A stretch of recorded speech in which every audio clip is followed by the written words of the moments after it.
ನಮಸ್ಕಾರ ವೀಕ್ಷಕರೇ, ಜನರ ಕೂಗು ನ್ಯೂಸ್ಗೆ ಸ್ವಾಗತ. ವಾರ್ತೆಗಳ ಮುಖ್ಯಾಂಶಗಳು. ಬಿಹಾಳ ಪಟ್ಟಣದ ಅಭ್ಯುದಯ ಪಿಯು ಸೈನ್ಸ್ ಕಾಲೇಜಿನ ದ್ವಿತೀಯ ಪಿಯುಸಿ ಫಲಿತಾಂಶ 100% ಪರೀಕ್ಷೆಗೆ ಕೂತಿದ್ದ 229 ವಿದ್ಯಾರ್ಥಿಗಳು ಉತ್ತೀರ್ಣರಾಗಿದ್ದಾರೆ. ಅದರಲ್ಲಿ ಆಸಿಫಾ ಕಾಶಿಂ ಖತೀಬ್ 98% ಅಂಕ ಪಡೆದು ಮುದ್ದೇಬೇಳ ನಗರಕ್ಕೆ ಪ್ರಥಮ ಸ್ಥಾನ ಪಡೆದುಕೊಂಡಿದ್ದಾಳೆ. ನಮಸ್ಕಾರ ವೀಕ್ಷಕರೇ, ನಾವೀಗ ಮುದ್ದೇಬಿಹಾಳದ ಅಭ್ಯುದಯ ಪಿಯು ಸೈನ್ಸ್ ಕಾಲೇಜಿನಲ್ಲಿದ್ದೀವಿ. 2025-26ನೇ ಪಿಯುಸಿ ದ್ವಿತೀಯ ಪರೀಕ್ಷೆಯ ಫಲಿತಾಂಶ ಇಂದು ಪ್ರಕಟಗೊಂಡಿದೆ.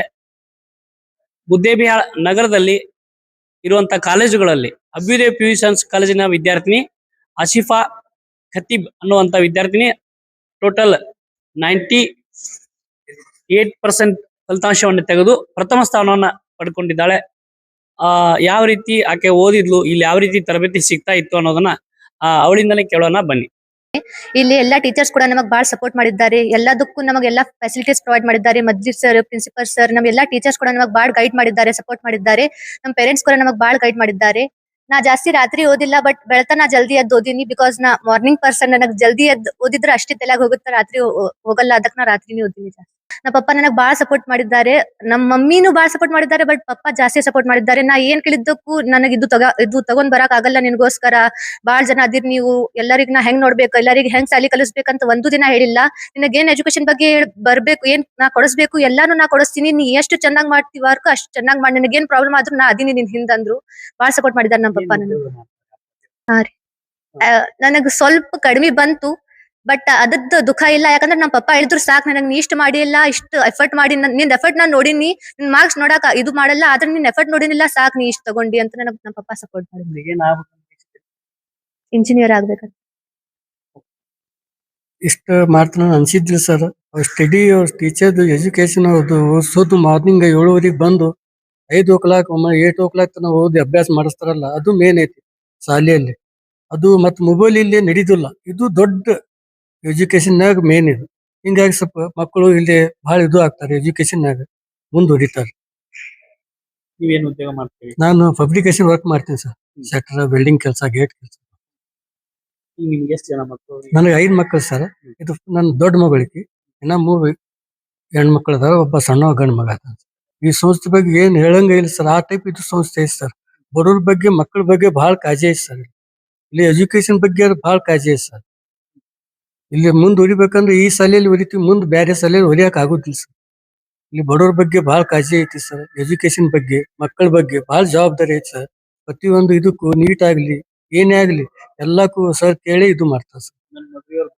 ಇನ್ನುಳಿದಂತೆ 97.83 ಅಂಕ ಪಡೆದು ಲಕ್ಷ್ಮೀ ಉಂಡಿ ದ್ವಿತೀಯ, 97.33 ಅಂಕ ಪಡೆದು ಸುಷ್ಮಿತಾ ದನ್ನೂರ್ ತೃತೀಯ ಸ್ಥಾನ ಪಡೆದುಕೊಂಡಿದ್ದಾಳೆ. ನನ್ನ ಹೆಸರು ಸುಷ್ಮಿತಾ ದನ್ನೂರ್. ನಾನು ಇರೋದು ಕೋಳೂರೊಳಗ.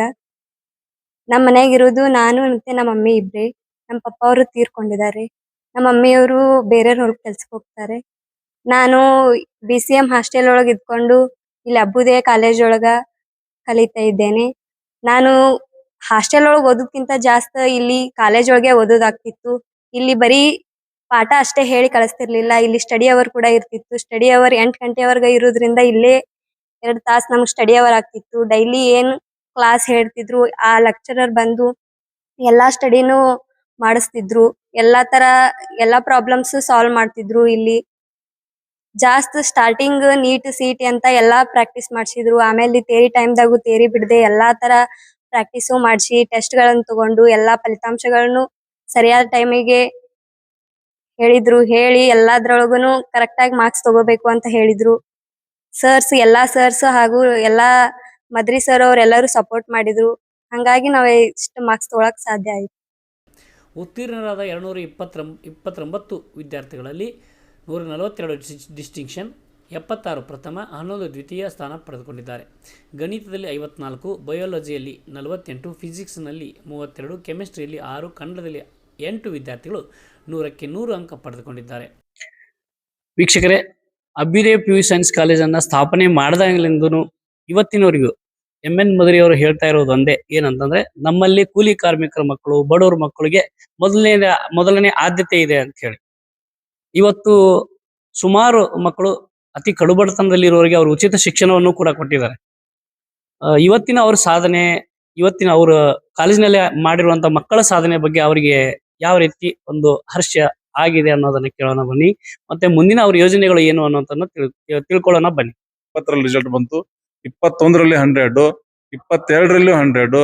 ಪ್ರತಿ ವರ್ಷ 100 ಕೊಂಡು ಯಾವ ಒಂದು ವಿದ್ಯಾರ್ಥಿನೂ ನಾಪಾಸ್ ಆಗಲಾರದೆ ಇಲ್ಲಿವರೆಗೂ 2026ನೇ ಇಸ್ವಿಯಾಗೂ 229 ವಿದ್ಯಾರ್ಥಿಗಳಲ್ಲಿ 229 ವಿದ್ಯಾರ್ಥಿಗಳು ತೇರ್ಗಡೆಯಾಗಿ 588 ಮಾರ್ಕ್ಸ್ ಗಳನ್ನು ಪಡೆದು ವಿದ್ಯಾರ್ಥಿನಿ ಈ ಕಾಲೇಜಿಗೆ ಒಂದು ಒಳ್ಳೆಯ ಹೆಸರನ್ನು ತಂದಿದ್ದಾಳೆ. ಅದೇ ರೀತಿ 587, 586, 585, 584 ಹಿಂಗ ಎಲ್ಲಾ ವಿದ್ಯಾರ್ಥಿಗಳು ಒಂದು 50 ವಿದ್ಯಾರ್ಥಿಗಳು 500 ಮೇಲೆ ಮಾರ್ಕ್ಸ್ ಗಳನ್ನು ಪಡೆದುಕೊಂಡಿದ್ದಾರೆ. ನಮಗೆ ಅದರಿಂದ ಬಹಳ ಅತಿ ಸಂತೋಷವಾಗಿದೆ. ಮತ್ತು ಇನ್ನು ಮ್ಯಾಥಮೆಟಿಕ್ಸ್ ನಲ್ಲಿ 54 ವಿದ್ಯಾರ್ಥಿಗಳು 100 ಮಾರ್ಕ್ಸ್ ಗಳನ್ನು ತೆಗೆದುಕೊಂಡಿದ್ದಾರೆ.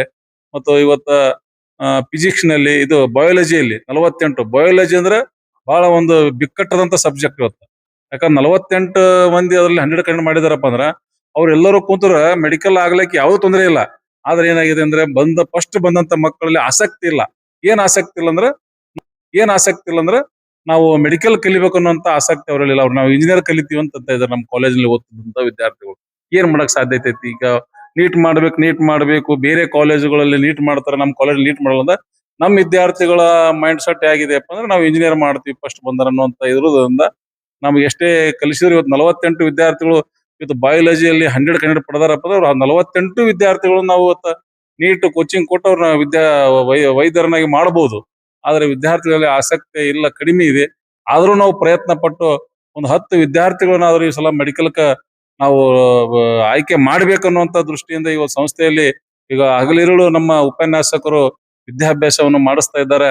ಈ ಬರುವ ದಿನಗಳಲ್ಲಿ 2 ತಿಂಗಳಲ್ಲಿ ನೀಟ್ ಪರೀಕ್ಷೆ ಇದೆ. ಆ ಪರೀಕ್ಷೆಯಲ್ಲಿ ಒಂದು 10 ವಿದ್ಯಾರ್ಥಿಗಳನ್ನ ಮೆಡಿಕಲ್ ಮಾಡಿಸೇ ಕೊಡ್ತೀವಿ ಅನ್ನೋಂತ ಒಂದು ಸಂಸ್ಥೆ ಒಂದು ತೀರ್ಮಾನವನ್ನು ತಗೊಂಡಿದೆ. ಆದ್ರೂ 9 ವರ್ಷಗಳಲ್ಲಿ ಒಂದು ಒಳ್ಳೆಯ ಫಲಿತಾಂಶ 2026ರಲ್ಲಿ ಬಂದದಕ್ಕ ಅತಿ ಒಂದು ಉತ್ಸಾಹದಿಂದ ಈ ಮುದ್ದು ವಿದ್ಯಾರ್ಥಿಗಳಿಗೆ ನಾವು ಸನ್ಮಾನವನ್ನು ಮಾಡಿದ್ದೇವೆ.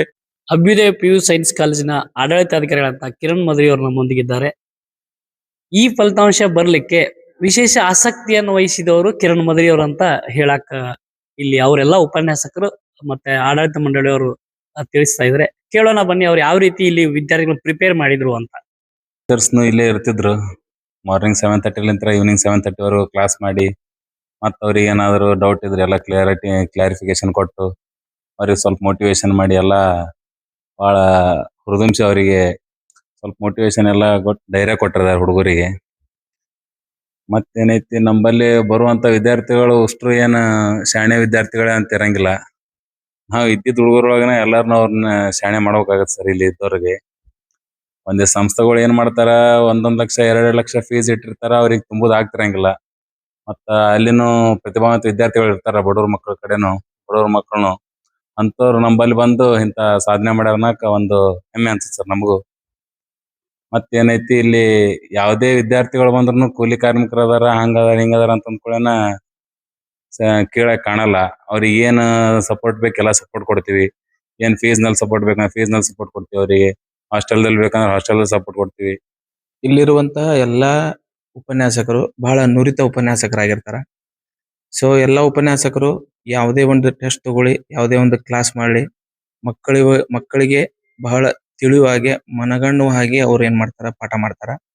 ಆ ಮಾರ್ಕ್ಸ್ ಯಾಕೆ ಕಡಿಮೆ ತಗೊಂಡ ಅವ್ನ್ ಕರೆಸಿ ಕೇಳ್ತಾರ, ಯಾಕೆ ಕಡಿಮೆ ತಗೊಂಡಿಯಪ್ಪ ನೀನು, ಯಾಕೆ ನಿನಗೇನ್ ತಿಳಿಯಲಾಗೈತಿ, ತಿಳಿಲಾರ್ದನ್ನ ಹೊಳ್ಳಿ ಕೇಳು, ನಿನಗ್ ಬರ್ಲಿಕ್ಕಂದ್ರ ಪ್ರಾಕ್ಟೀಸ್ ಮಾಡು ಅದನ್ನ ಅಂತ ಹೇಳಿ ಸಾಕಷ್ಟು ಮಕ್ಕಳಿಗೆ ಏನ್ ಮಾಡ್ತಾರ, ಮೋಟಿವೇಶನ್ ಮಾಡ್ತಾರ. ಆ ಮಕ್ಕಳಿಗೆ ವೈಯಕ್ತಿಕ ಕಾಳಜಿ ಕೂಡ ಏನ್ ಮಾಡ್ತಾರ, ನಮ್ಮ ಎಲ್ಲಾ ಉಪನ್ಯಾಸಕರು ಮಾಡ್ತಾರ ಅಂತ ಹೇಳಕ್ ಇಷ್ಟ. ಈ ಫಲಿತಾಂಶ ನಿರೀಕ್ಷಿತ ಇತ್ತ ನಿಮಗೆ ಅಥವಾ?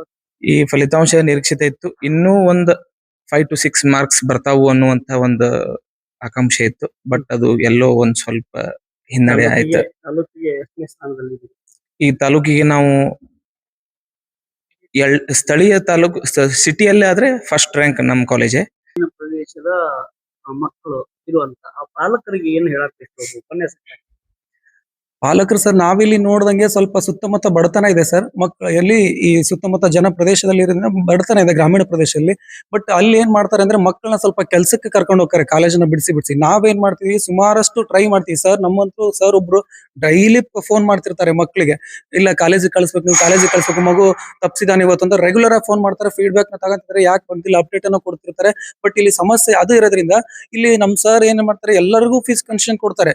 ಆದ್ರೂ ಕೂಡ ಏನ್ ಮಾಡ್ತಾರೆ ಇಲ್ಲಿ ಮಕ್ಕಳನ್ನ ದುಡಿಯಕ್ ಕರ್ಕೊಂಡು ಹೋಗ್ಬಿಡ್ತಾರೆ, ಹೊಲಕ್ಕೆ ಕರ್ಕೊಂಡು ಹೋಗೋದು, ಮತ್ತೊಂದು ಯಾವ್ದಕ್ಕೂ ಕರ್ಕೊಂಡು ಹೋಗ್ತಾರೆ. ನಮಗೆ ಅವಾಗ ಏನಾಗುತ್ತೆ, ಮಕ್ಕಳು ಇಲ್ಲಿ ಲಭ್ಯತೆ ಇಲ್ಲದ ಕಾರಣ ಏನಾಗುತ್ತೆ, ಸ್ವಲ್ಪ ಪರ್ಸೆಂಟೇಜ್ ಆ ಮಕ್ಕಳದ್ದು ಕಡಿಮೆ ಆಗ್ಬಿಡುತ್ತೆ, ಅವರಲ್ಲಿ ಶೈಕ್ಷಣಿಕ ಪ್ರಗತಿ ಕುಂಠಿತ ಆಗುತ್ತೆ. ಆ ಉದ್ದೇಶದಿಂದಾನೇ ನಮ್ಮಲ್ಲಿ ಸೆಕೆಂಡ್ ಕ್ಲಾಸ್ ಸ್ವಲ್ಪ ಜಾಸ್ತಿ ಇದ್ದಾರೆ, ಅಂದ್ರೆ ಡಿಸ್ಟಿಂಕ್ಷನ್ ಇದ್ದಾರೆ, ಫಸ್ಟ್ ಕ್ಲಾಸ್ ಇದ್ದಾರೆ.